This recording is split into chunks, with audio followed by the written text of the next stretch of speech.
to Rubyvale Road. I'm Alexandra and I'm so excited to share a tutorial on how to sew pyjama pants. I did the how to sew pyjama shorts and they proved to be quite popular, so I thought I would do the winter version, how to sew pyjama pants with a lovely cotton flannelette. Again, just copying from a pair of pants that you already have, but this time it's a little bit different with the pattern. It might take a little bit longer to draft the pattern, but it's definitely worth it because it keeps the sewing time actually very minimal, and from once you've drafted the pattern, it's very quick and easy sew. So I really hope that you enjoy it. I hope you enjoy making your own pyjama pants. Of course, if you have any questions or comments, please leave me a comment down below, and I hope to see you again in my next sewing tutorial. So please subscribe to Rubyvale Road, leave the video a thumbs up if you enjoy it, and best wishes on all your sewing adventures. Thank you and bye bye! So straight into the tutorial, and you will need your old pyjama pants to trace a pattern from, and then of course your new fabric to make the new pants. I'd suggest a lovely soft cotton flannelette for that bit of extra warmth, and you'll also need a fair bit of fabric for this project, about a bit more than twice the length of your pant. You'll also need elastic for the waistband. I like to use a nice soft knitted elastic so it isn't so rigid around the body, as well as matching thread and of course a sewing machine and sewing kit. To start the pattern, we will need to measure and record some details of the pants. First being the width of the waistband, or if your elastic is a bit different to your original width, then the width of your elastic. Then we also need to measure the width of the hem on the inside at the end of the pants, just from the fold to the top stitch. And then lastly, and most important to measure, is from the center front seam to the side of your pants, and record that measurement. Then we're going to measure again from the center front to the side, but this time while stretching out the elastic in the waistband until it sits flat. Then with these measurements recorded, we can trace our pattern. Due to me not having big enough pattern paper, I'm just tracing straight onto my fabric, but if you happen to have an old sheet, you could probably just trace onto that, and then you can keep your pattern for future. So once I've folded my fabric, I did like a fair bit more than the width of my hips, just for reference, and then I just measured to make sure that it's the same width from the fold to the edge of the fabric all the way along, and then pinned the two layers in place to keep them together. Then you can start laying out the measurements you took from your original pyjama pants. So measuring in from the side, mark double the width of the waistband plus 1 centimeter or half an inch. So for me, my waistband was originally 3 centimeters wide, so double, it's 6 centimeters, and then I add an extra 1 centimeters for a bit of seam allowance, so my total was 7 centimeters. So I just measured that down from the side. Next, we're going to measure in from the fold using the measurement, which is the difference between the waistband unstretched to the waistband stretched all the way out. So for me, when the waistband was just sitting flat, it was 20 centimeters, and then when it was stretched out, it was like 26 centimeters. So I just did a difference of 6 centimeters, measuring in from the fold, and then marking with my chalk all the way down along the length of the fabric. At the top where the chalk marks meet, just mark these with 2 pins, so marking the chalk line going horizontal and the chalk line going vertical. Now finally, taking the pyjama pants, fold out the center front seam, pinching at the cross seam at the bottom of the crotch to where the front seam ends, and then fold the pants in half. Place your pants folded in half onto your fabric, positioning the top of the corner waistband with the cross pins. Then line up the outside leg of your pyjama pants with your chalked line. At the crotch, you can add a pin to keep the pants neatly folded. Take the time to lay the pants out flat, carefully in line with all your chalked measurements that you've just marked. And then back with your trusty piece of chalk, we're going to trace all the way around your pants, except obviously for the outside leg, which is on the fold, and remember to trace all the way down the leg. When you get to the bottom of the leg, you will need to double the measurement you took of the hem. So originally my hem was 2 centimeters, so it will need an extra 4 centimeters to the pattern. I actually wanted my hem to be a bit thicker than what was originally on those pants, so I actually added 8 centimeters to make a 4 centimeter wide hem. Of course, rule those lines then up and across to make them all meet.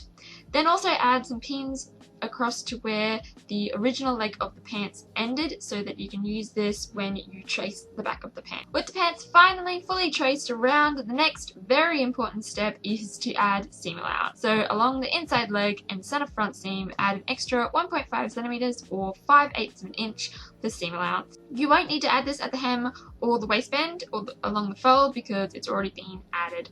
Then you can use a ruler to straighten up your lines. So hopefully here you can see where the original line was traced around the pants and then the additional lines drawn on to include the seam allowance. So with the front of the pajamas now, it's all traced and ready. Next, we will be able to flip the fabric over and still folded and keeping those pins exactly where they are, you can trace the back of the pajama pants. So with the fabric flipped over now, you can see that there are those two cross pins where the waistband will need to be positioned once again, and then the pins keeping the two layers of fabric together, and you'll also have the pins at the bottom of the leg where you will need to line up the hem of your pants as well. So repeating in the same fashion as the front, measure and mark out the fabric. So measuring in from the fold, that same measurement as you did before. So mine was 6 centimeters, and remember to measure and mark all the way down the length of the fabric. And again, measuring in from the side, the same measurement of double your waistband plus an extra centimeter. Then taking the pajama pants, we can also turn these over, and this time we're going to pull out the back seam. So with the back seam, you will notice it is a more curved and a fair bit longer than the front seam. So we're going to again pinch at the cross seam to find where the back seam ends, and then fold the pants in half. Again, pin the legs together at the crotch so it's a bit easier to keep it all together. Position the outside corner of the pants waistband at the cross pins, lining up the outside leg with the chalked line. Then spend some time to have those pants sitting as flat as they can against the fabric. For further help, you can also pin the point of the center back seam to the fabric to make sure it stays in place. Then the back of the pants is ready to trace around the shape. So trace the center back seam and all the way down the inside leg. When you reach the end of the legs, remember to add the extra for the hems, so double the original hem measurement. And yes, everything should be lined up nicely so that the end of the pant legs reach the pin. Add the extra for the waistband at the top of the pants. Then add your 1.5 centimeters or 5/8 of an inch seam allowance to the inside leg and the center back. And that is everything you need for your pattern. It might seem a little bit tedious to make the pattern, and I for one had a freak out making it, but with a good night's sleep I worked out how to do it, and it really makes a very easy pair of pants. So take out all the pins and mark an F on the front and a B on the back. And ready for the big reveal, open the fabric flat and you will see the one big pattern piece for the front and the back. Ta-da! Time to cut all the way around the pattern. Be sure to cut on the outer line where you've added the seam allowance. Obviously though, this is only going to cover one leg, so you will most likely need another leg. Much simpler done this time though. Take the fabric and spread it out flat with the wrong side of the fabric facing up. This is very important to do so. Then lay your pattern piece on top with the right side facing up. This means that the wrong sides will be facing together to make sure that you will end up with two mirrored pattern pieces and not two pieces for the same leg. Add some bends at the points to keep the pattern pieces from slipping and then cut all the way round. Finally, it's time to start sewing. Place one piece on top of the other with the right sides facing together. Pin along the center front and center back seam.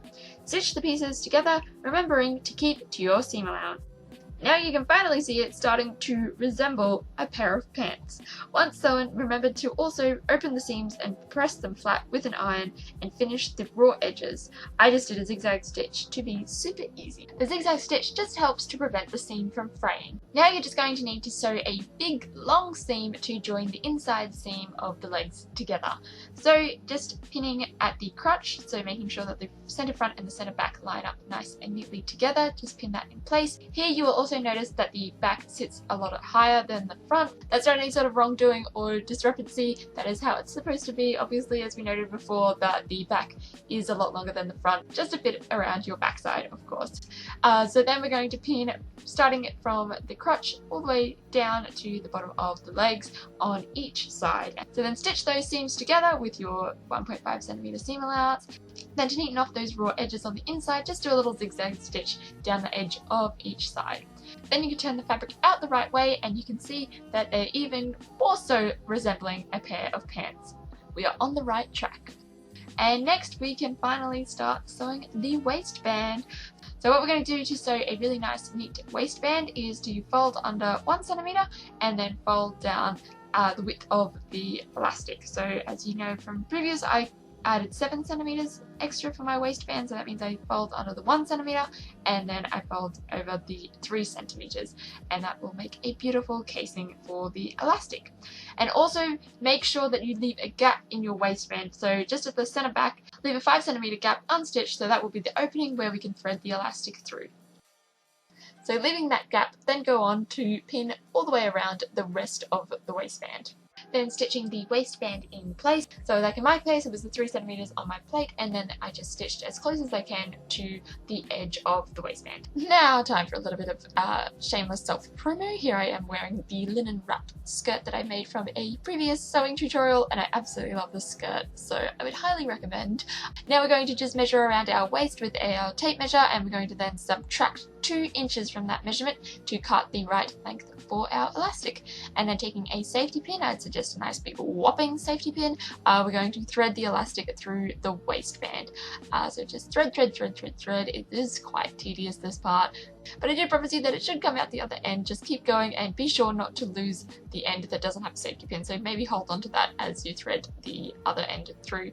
Just make sure that all sits nice and flat, and then once you've got the 2 ends of the elastics meeting, we're going to put one on top of the other and then stitch the I can't say that, and then stitch the ends of the elastic together. Finally, we can then just finish off the waistband, so remember to fold under the raw edge and then just another top stitch to finish that off, and also make sure that you sort of stretch it so it's sitting flat as you stitch it. Then finally, a little tip to make that elastic sit perfectly flat so it doesn't roll under. Just do a top stitch along the center front seam and the center back seam, just to sew the elastic in place, and then it won't flip. Very last is just to stitch the hems at the bottom of the legs. So what we're going to do for that is, as I said, I left about 4 centimeters in my hem, so I fold up 4 centimeters and use an iron if you like to press these in place. It makes it a lot easier, and then fold up another 4 centimeters. And again, very similarly to how we stitched the waistband, just do a top stitch as close to the edge as you can, and it finishes off nice and neatly. And of course, give it a good press once you've stitched the hems in place. So then I tried the trousers on and they felt really great. Something I did notice is that I can never tell the front from the back unless I've like folded them out in place. So I would suggest maybe sewing like a little tag or a piece of ribbon at the center back, just so you know that that is the back. Then I also think that adding a little snip or like a triangular cut to the crotch is also a good idea, just so those curves sit a lot flatter. And then how do I say this delicately? Just so that the pants sort of don't ride up. And so that's it. That is how to sew very easy pajama pants. Thought I'd leave you with a little blooper here of trying to get a cute photo in my pajama pants, and Casper, my puppy, of course, always crashing the photos. Just gotta love him.